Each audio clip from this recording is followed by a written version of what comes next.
জানিস আজকাল রাত্রে আমার ঘুম আসে না। কেন রে, শরীর টরীর খারাপ করলো নাকি? সারা রাত ওভার থিঙ্কিং করতে করতে রাত পেরিয়ে ভোর হয়ে যায়। হ্যাঁ,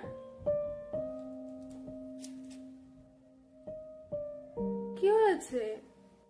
না তেমন কিছু না। আরে বল। না রে কিছু না।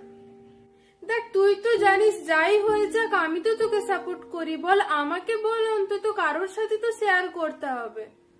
ছাড় তো, কিছু না। আচ্ছা আচ্ছা ঠিক আছে, আমাকে বলতে হবে না। তুই কার সাথে কমফোর্টেবল বল, তুই তার সাথে শেয়ার কর। আরে তুই বুঝতে পারছিস না, আমার সারা রাত ওভার থিঙ্কিং করতে করতে পেরিয়ে যায় ব্ল্যাঙ্কেটের কোন দিকটা লম্বা আর কোন দিকটা চওড়া। এই অটো রোটেশন মোডটা কিভাবে অফ করা যায় বলতো? ভাল লাগে না।